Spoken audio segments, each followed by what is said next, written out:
Hello students, welcome to today's session.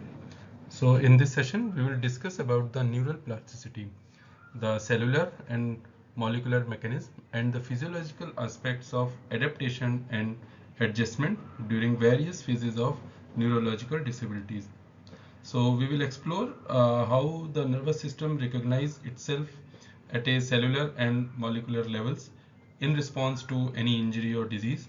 We will also look upon the physiological processes that enables uh, adaptation and adjustment right from the early acute phase of neurological disabilities to the chronic and long-term recovery phases.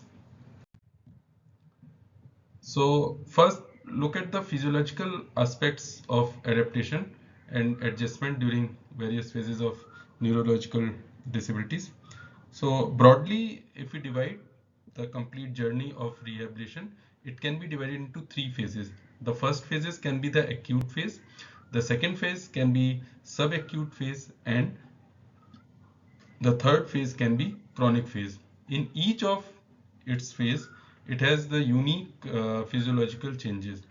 Like in acute phase, that is just after the injury or neurological event. So in this event, in this acute stage, the body's priority is survival and protection.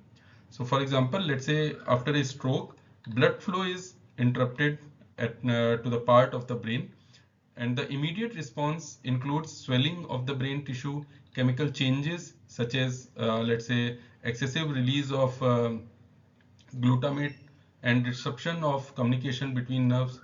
And similarly, in a spinal cord injury, we often seen the spinal shock where reflexes below the level of injury are temporarily lost.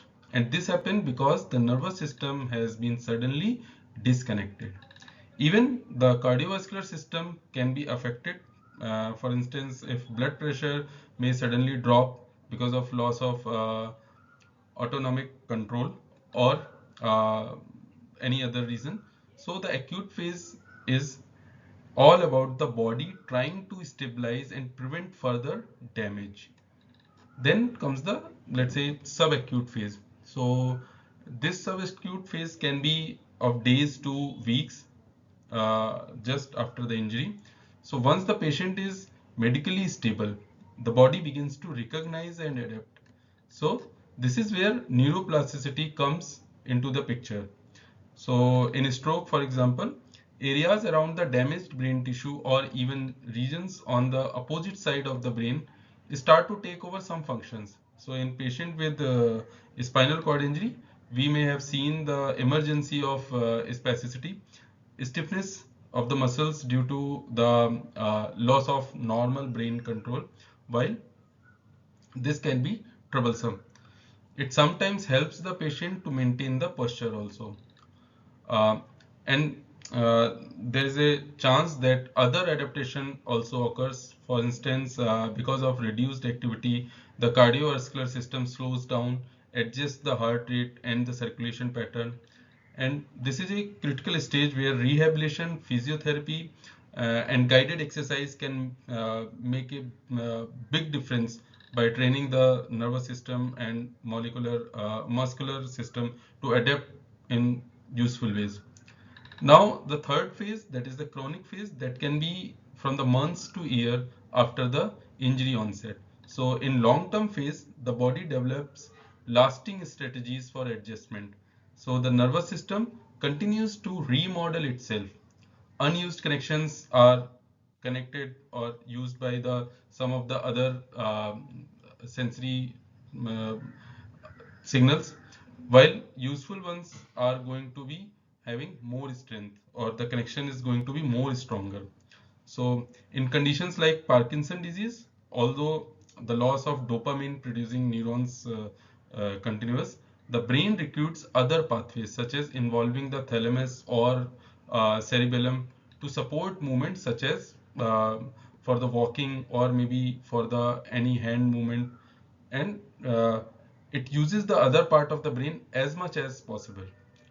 And at the musculoskeletal level, if rehabilitation is not maintained, secondary changes like muscle wasting, osteoporosis, or cardiovascular discongestion may happen. So, but it has the positive side also. On the positive side, with sustained therapy, intact muscles uh, can be made more stronger, and the patients may learn new movement pattern with the help of assistive devices. So basically, this phase is really all about the long-term plasticity, compensation, and preventing the complications. Now there are physiological aspects are there for the adaptation and adjustment during all these various phases of neurological disabilities. So we can break down this into three broad stages: the initial stage, the recovery stage, and the or the rehabilitation stage, and then the long-term management stage. So at initial onset, the body is reacting to the sudden disruption. For example, during a stroke, the brain doesn't just passively receives damage, but it actually tries to protect itself. It may trigger neuroprotective mechanism that attempt to limit further cell death, and it initiates an inflammatory response to clear the damaged tissues. And similarly, after the traumatic brain injury, the body often releases stress hormones like uh, cortisol to help manage the shock and maintain the stability. And these responses are the body's first line of defense against the any sudden changes or any sudden injury. Then during the recovery and the rehabilitation, the focus shift towards the repair and adaptation. The nervous system has remarkable ability here. For example, in peripheral nervous injury, the body can initiate axon regrowth, and in some cases even the remyelination can also occur, which means repairing and insulation around the nerve fiber so that signals can travel effectively again.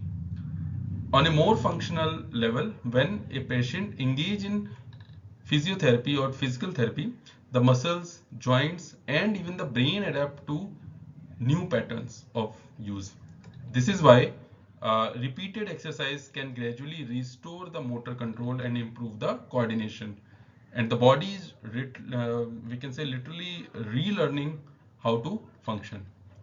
Now, in long-term management, the disability becomes more of a chronic condition, and the body makes lasting adjustment. Take a spinal cord injury, for example. The musculoskeletal system may adapt over time to maintain posture and weight bearing. And at the same time, strategies like posture relief are essential to prevent the complications such as pressure ulcers, and importantly, the brain itself can recognize it. So this is where neuroplasticity plays a huge role, a main role. Undamaged region of the brain can take over some of the roles of the injured area. This functional reorganization is what allows many patients to regain abilities even after years of the injury. So, if we see across all these phases, the body's physiological responses are not static. They evolve from immediate protective mechanism to repair and adaptive changes, and then to long-term compensations. So the rehabilitation and therapy are designed to harness and support these natural processes, and ultimately helping the patients to achieve the best possible functional outcome and um, quality of life. Now, another dimension of physiological adjustment in neurological disabilities is psychophysiological adaptation, and this refers to how our uh, psychological and emotional state directly influence our body's physiology. For example, if we consider a situation of chronic pain, so over the time, persistent pain doesn't just remain a sensory problem; it start altering the autonomic nervous system also.